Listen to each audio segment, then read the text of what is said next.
دوسرا بڑا فلسفہ جو ماڈرنزم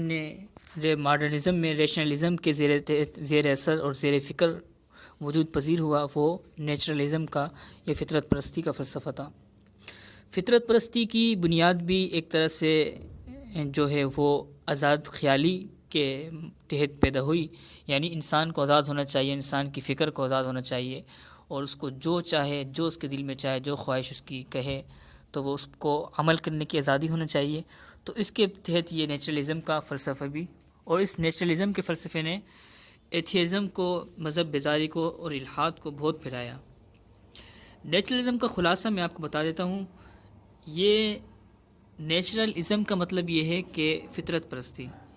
یعنی یہ لوگ یہ کہتے ہیں کہ فطرت کے جو قوانین بظاہر ہمیں نظر آ رہے ہیں، ان کے پیچھے کوئی ذات موجود نہیں ہے، یہ قوانین اپنے آپ کام کر رہے ہیں، اور جو ہے یہ قوانین خود کو وضع کرنے والے ہیں، اور یہ قوانین خود بخود یہ جو ہے وہ اپنے ایک اصول پر اور ایک لگے بندے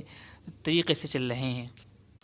دنیا کے نامور سائنسدان نیوٹن نے یہ نظریہ پیش کیا تھا کہ کائنات کچھ ناقابل تغیر اصولوں پر بندھی ہوئی ہے، کچھ قوانین ہیں جس کے تحت تمام اجرام سماوی حرکت کر رہے ہیں۔ بعد میں بے شمار لوگوں نے اس تحقیق کو آگے بڑھایا، یہاں تک کہ زمین سے لے کر آسمان تک سارے واقعات ایک اٹل نظام کے تحت ظاہر ہوتے ہیں۔ یہ نظریہ مشہور ہو گیا، جس کو لا آف نیچر کا نام دیا گیا۔ اس دریافت کے بعد قدرتی طور پر تصور ختم ہو جاتا ہے کہ کائنات کے پیچھے کوئی فعال اور قادر ذات موجود ہے جو اس کو چلا رہی ہے۔ زیادہ سے زیادہ یہ گنجائش ہو سکتی دی گئی بعد میں، جس کو ڈیزم کا فلسفہ کہا گیا، کہ خدا تو ہے لیکن اس نے شروع میں خدا نے کائنات کو بنانے کے بعد وہ کائنات سے الگ ہو گیا۔ اور ایک مثال دی گئی جس کو والٹن نے مشہور مثال، اس کی مشہور مثال کہی جاتی ہے۔ اس نے گھڑی ساز کی مثال پیش کی کہ خدا نے اس کائنات کو اس طرح بنایا جیسے گھڑی ساز گھڑی کے پرزے بناتا ہے، اور اس کو جمع کرنے کے بعد خاص ترتیب کے ساتھ شکل دیتا ہے۔ اس کے بعد گھڑی ساز کا اس گھڑی سے کوئی تعلق نہیں ہے، تو گھڑی اپنے آپ چلتی رہتی ہے۔ اس طرح وہ یہ کہتے ہیں کہ کائنات بنانے کے بعد جو کائنات کا بنانے والا ہے اس کائنات سے کوئی تعلق نہیں ہے۔ اس کائنات میں جو کچھ بھی ہو رہا ہے وہ اپنے آپ ہو رہا ہے، بائی چانس ہو رہا ہے، رینڈم ہو رہا ہے، اور یہ ایک طرح سے لا آف نیچر کے تحت ہو رہا ہے، اس کے پیچھے کوئی ہستی موجود نہیں ہے۔ سائنس کی ترقی اور علم کے پھیلاؤ نے اب انسان کو وہ کچھ کر دکھایا ہے جس کا اس نے پہلے کبھی نہیں دیکھا تھا، نہ سنا تھا کہ یہ واقعہ کیوں ہوا ہے۔ اب واقعات کی تمام کڑیوں کے سامنے آ جانے سے ایک جانی بوجھی چیز نظر آنے لگ جاتی ہے۔ جدید الحاد اور عقلیت پسند کے پیروکاروں کا یقین ہے کہ پہلے انسان کا ان حقائق کا علم نہیں تھا، تو اس لیے اس کے پیچھے ایک مافوق الفطرت طاقت کو مان لیتا تھا۔ اور اب چونکہ ہمیں واقعہ کے فطری اسباب، لا آف نیچرز معلوم ہونا شروع ہو گئے ہیں، تو اب یہ ضرورت خود بخود ختم ہو گئی ہے۔ اب ہمیں پتہ چل گیا ہے کہ یہ چیز، یہ فلانا جو ہے عنصر ہے، یہ دو عناصر مل کے تیسرے عناصر کو وجود میں لاتے ہیں، اور یہ اس طرح کی کوئی مائع چیز بن جاتی ہے، کوئی نئی چیز بن جاتی ہے، اور سورج اس وجہ سے گردش کر رہا ہے، اور زمین اس وجہ سے گھوم رہی ہے کہ اس کے اندر جو مقناطیسی میدان موجود ہے، وغیرہ وغیرہ۔ ہکسلے اس قسم کے واقعات پیش کرتے ہوئے کہتا ہے کہ واقعات اگر فطری اسباب کے تحت صادر ہوتے ہیں تو مافوق الفطری اسباب کے پیدا کیے نہیں ہو سکتے، یعنی فطری اسباب بھی، لا آف نیچر، یہ ساری جو ہے یہ خود بخود کام کرتے ہیں، اور یہ اپنے ذات میں خود مستقل ہیں۔ ڈاکٹر وحید الدین خان صاحب نے اس کا اچھا جواب دیا ہے۔ یہ کہا ہے انہوں نے، یعنی فطرت کا قانون کائنات کا ایک واقعہ ہے، وہ کائنات کی توجہ نہیں، یعنی فطرت جو ہے وہ قانون کا ایک واقعہ ہے اور کائنات کا ایک واقعہ ہے، وہ کائنات کی اصل توجہ نہیں ہے۔ تمہارا یہ کہنا صحیح ہے کہ ہم نے فطرت کے قوانین معلوم کر لیے، مگر تم کو یہ چیز معلوم کیسے ہوئی ہے، اس مسئلے کا جواب ان کے پاس نہیں ہے۔ مذہب یہ بتاتا ہے کہ وہ اصل اسباب و محرکات کیا ہے جو کائنات کے پیچھے کام کر رہے ہیں،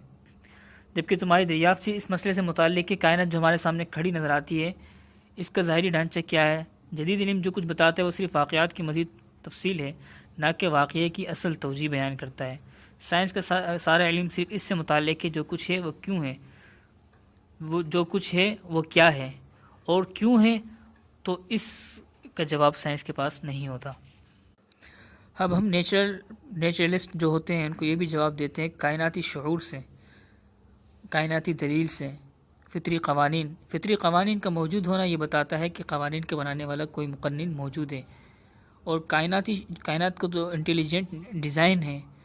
اتنا پیچیدہ ڈیزائن ہے، یہ بتاتا ہے کہ اس کے پیچھے کوئی بنانے والا ہے، کوئی چیز بائی چانس نہیں بن جاتی، اتنے منظم انداز میں کائنات کام کر رہی ہے، کائنات کے تمام پرزے کام کر رہے ہیں. تو یہ جو کائنات کے اندر جو یہ شعور ہے، ظاہر سی بات ہے میٹر کے اندر کوئی شعور نہیں ہوتا، کوئی نہیں مانتا کہ میٹر کے اندر کوئی ذہن ہے، شعور ہے. تو لہٰذا اس کے پیچھے کوئی ہستی ہے جو واقعی شعور والی ہے، سب سے کامل شعور والی ہے، اسی کو مذہبی مقدمے میں خدا کہا جاتا ہے. اسی طرح قوانین کا موجود ہونا یہ خود ایک طرح سے خدا کے وجود کی دلیل ہے. خیر یہ ایک مذہبی نقطہ نگاہ سے ایک جائزہ تھا مختصر سا، اور نیچرلزم کی مختصر سی وضاحت تھی. نیچرلزم کے تحت ایک اور فلسفہ ڈیزم کا